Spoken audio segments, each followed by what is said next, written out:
Hello and what's happening? Welcome back to Real Reds Talk. My name's Sam, joined by Shreyas. We've got a bit of breaking news for you. Sir Jim Ratcliffe has gained approval from the Premier League for his 25% stake at Manchester United. Finally happened. We've been waiting, feels like months at this point. Years in my bloody timeline. It's been a while. I'm going to read out the articles and I'm just going to read out all the information and then we'll get Shreyas' thoughts on it. So let me just pull those up. So Jim Ratcliffe gains Premier League approval over Manchester United sale. He has received Premier League directors and owners test approval for his 25% purchase of Manchester United. A deal will be completed within days as the Football Association signs off on the final agreement as Ratcliffe extends his purchase offer to the end of this week. And there's a bunch of stuff about the price of the shares and stuff like that, but that doesn't really matter. Ratcliffe deal is now all but done after an extraordinary saga which saw the Glazers first exploring a sale in November 2022. We're in 2024, people, and it's 2022. This shit started.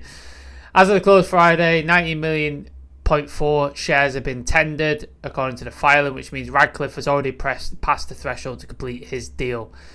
United American owners are set for a cash windfall of around 715 million. Fucking Christ.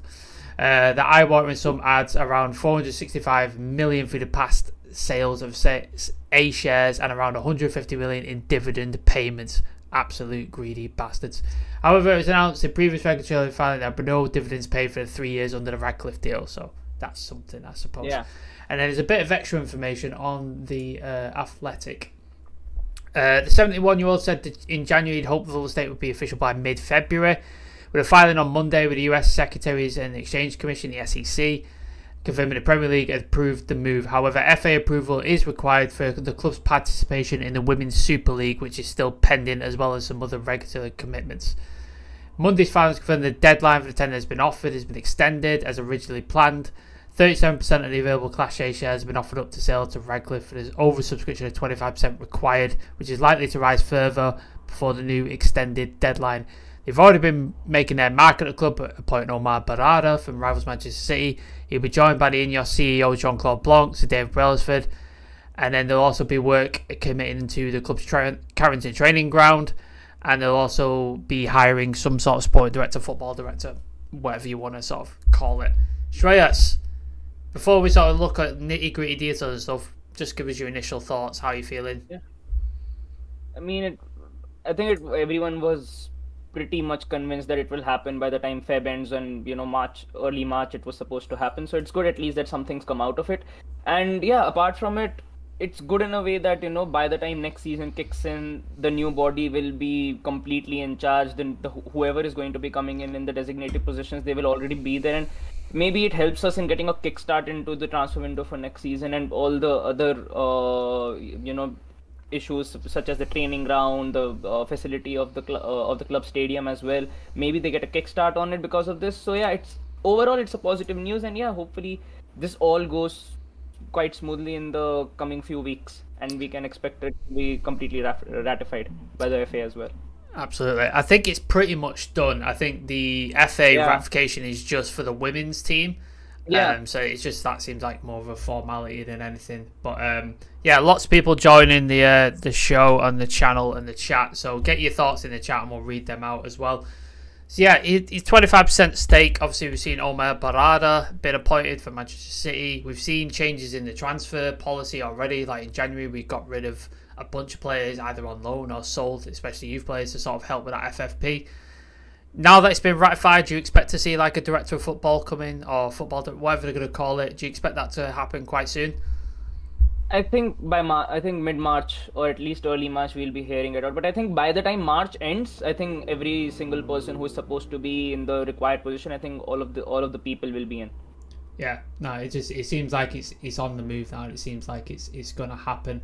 It keeps saying that the process is not over, and I get that. I know there's a lot of things still to technically get done and paperwork to be signed, but when you look ahead to the summer, like me and Nick spoke about this on the channel yesterday, when you look ahead to the summer, do you think Ten Hag deserves another season, especially with a competent structure above him? Like I mentioned, we've not had a manager who's had a competent structure above him since Sir Alex. Like Jose, one of the most successful managers in the world, has won a title with every team he's been to. Couldn't do it at United. Ralph Rangnick, who's built teams for nothing and built them up and made them established clubs at RB Leipzig. He went on a scathing attack while he was still in the role about the Glazers. You've had Van Gaal, who's a very successful manager at Barcelona and the Dutch team and stuff. He only just managed to get an FA Cup. And now you've got Ten Hag, one of the most up-and-coming managers, got Ajax to a semi-final in the Champions League, won 3 Dutch titles, I believe, and a Dutch Cup. And now people are questioning him, and people are not seeing the connection between the above-board structure and the manager, and not realising there's such a disconnect in there. Do you think he deserves another season, especially if we get this structure above him sorted? I think everything will depend on how he finishes off this season, because I think in the last 3 fixtures that we've won against Wolves, we've won against Villa, we've also had a convincing win against West Ham if you go by the result as well. So I think a lot of people after those three results have actually shifted their opinion again. And that's what I had been saying for quite some time, that at Manchester United, decisions can change very fast. It only takes a couple of good results for people to actually completely change their opinions. And like Ten Hag said, that he hasn't really had his players on the pitch for quite some time. Lisandro came in, Casemiro's come in, Luke Shaw came in, and we see us playing a much fluid style, at least for a major portion of the game. And we are able to pull off good results. We are only 6 points off top 4 right now as well. So 5, isn't it? 5 points. I think so, around that figure. So I think right now the opinion around Ten Hag has changed quite drastically, because if you had to go it, if you had to call Ten Hag staying in this job last month, anyone would have said that he's just here till the end of the season and we'll be going in for someone else. But if he's able to keep it up at least till the end of the season, I think if he makes top 4, he survives. If he makes 5 or 6, it will still be a big, like a question mark. But I think right now the decision around him and the public opinion on Ten Hag has changed a lot in the past few weeks. Yeah, I think a lot of football fans, especially online fans, have short-term memories. They just remember the last 2 games or the last game. And, we won quite well. He's the best manager ever. And you don't think about the sort of long-term sort of complications and long-term sort of outlook on things. There's a couple of comments. Nick's in the chat. Shout out to Nick. Only taking 9 million years. Yeah, I remember being in my early 20s when this process started, and now I'm 35 and it's still ongoing. David Pearce says, no coincidence Sir Jim's arrival created an upturn in fortunes on the pitch. The Glazers sacked the solo from this club, the players, the fans. The new positivity is contagious. David Pearson's very happy. I love it. Lucky Singh, I'm pushing new contracts. Rasmus Højlund, Kobe Mainoo and Casemiro. I think the first 2 I agree with. Casemiro, I'm up in the air about, but well, that's a discussion for another time. I wanted to touch on David Pearson's point. Do you think it's a coincidence that we've had an upturn in sort of fortune since they've got involved, or do you think there's some sort of positivity behind the scenes that's infected the team and infected the management and the fans since they've come in? I think the public opinion around United has not caught as much eye because of the whole takeover thing. Because earlier, what used to happen was we used to be performing, quite poorly, and because there was nothing else going on, what used to happen was a few of our players used to get, a lot of hate or used to be called out. Probably every single week we'd be hearing falling out with the manager, falling out with the club, and all sorts of things. Right now the thing has been that during this period of time, because this takeover thing has been going, it has caught the limelight. So the things that usually do not go under the radar are going under the radar. So yes, I think that definitely has created an upturn, and apart from that as well, big players coming in after their long-term injuries as well. So it has created a positive atmosphere around the club, because the thing has been, it's not even been that we are beating teams like Sheffield, Luton and those sort of things. We actually come up against decent opposition like Villa, Wolves. We beat them 4-3, and then they, I think, completely dominated against Chelsea in the following game as well. And West Ham as well, we have lost to them 2-0 in the season before, so we knew that it wasn't going to be an easy game, but we managed to win that game 3-0. So there is definitely a positive air around the club. Maybe it's got to do with the new transfers, with the new takeover and the new ownership. But whatever it is, I just hope that it can carry around at least for a couple of months now. Yeah, we've got a favourable run. Like, if you look at the teams we're playing next, we've got Luton, Fulham, obviously we've got City, which is what it is, and then we've got Everton, and then I can't remember what the one after is, but it's a favourable in the cup as well. Yeah. It's a favourable run, so you think he can get wins there. Like, he'd definitely get wins there. Obviously, City is the standout thing, and we'll touch on that. I think before even we get to City, if we are able to get like 2 wins, it will be the first time this season we rack up 5 wins in a row in the league for the first time the whole season. So maybe, momentum plays a thing and we can make something out of it. But I would just say that till the time this is going on, just enjoy it, because you never know how long it lasts. We could be on Sunday. We've lost to Luton and we're just fucking in the doldrums. It's United, isn't it? It's a bit of a tricky thing. Dan Errington, what's helped with the upturn is the players coming back from injury, not Sir Jim. Yeah, I agree with that as well. Casemiro coming back, Leacher, even though he's unfortunately gone out, coming back. Luke Shaw again, who's gone out, which is frustrating, but it is what it is. That's definitely helped. And I think Ten Hag said in a press conference, didn't he, when all these players said, wait till I get my first team back and you will see a difference. And he's been proved right. Like, he's got the results, he's got his team back, and he's been proved right. But a couple more questions on the sort of ownership thing, and then we'll sort of get off, unless there's I'm just checking Twitter, but I don't think there's anything else coming out about it for now. But yeah, going forward, me and Nick sort of talked about this when we did sensible transfers. With the new sort of structure, the director of football, obviously Omar Barada coming in, you probably might see either Dan Ashworth or someone like that coming. You might see 2 people coming. I know Paul Mitchell's been ruled out, which is disappointing, but it is what it is. Do you think we see a different approach in summer? Do you think we see a different approach of, rather than Ten Hag sort of players where he's gone, I know these guys, I've worked with them, bring them in because that's all he can trust? And then the seasons before, we've bought the most obvious star signings like Sancho, Varane, Casemiro, Ronaldo, etc. Do you think we go about it different this summer? Do you think we sort of look more sort of detailed and sort of stats-based things, and we'll go after players like, I'm just trying to think of an example of a player. I can't think of something off the top of my head, but you know what I mean? You know what I'm talking about? Like players who don't obviously sort of come to the forefront when you think, you think striker, you go Ivan Toney. It's like, well, that's the obvious signing, isn't it? Yeah. You want a more sort of nuanced. I think we would be seeing some different faces.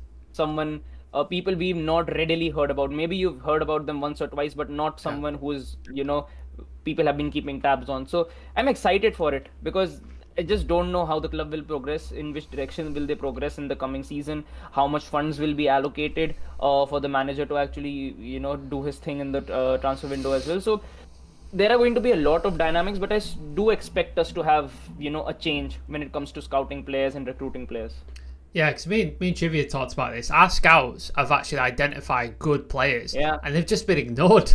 Like, they just, they got offered Casido. Valencia brought it to them and it was all ready to go, and we just went nah. And now he's £100 million player at Chelsea, and he absolutely tore it up for Brighton. We got offered Haaland, because of Ollie's connection at Mulder, just didn't happen because we're stupid.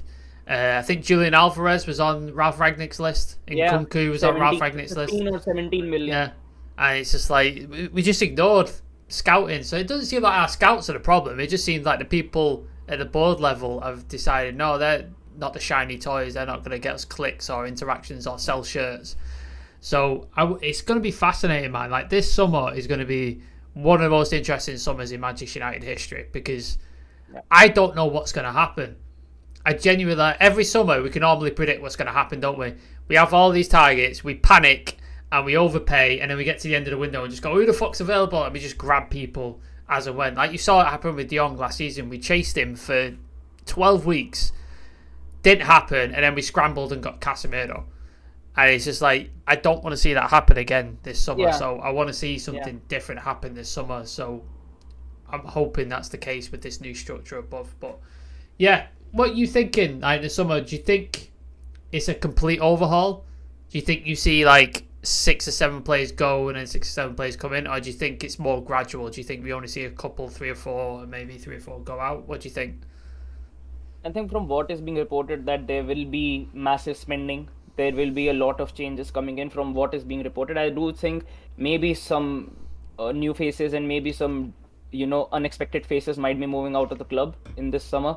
But I still think that there will be a lot of action for United in this coming transfer window, with players moving out and new players coming in. Yeah, it's going to be interesting. Vince Bulks in the chat. Hi guys, shout out to Vince. How you doing?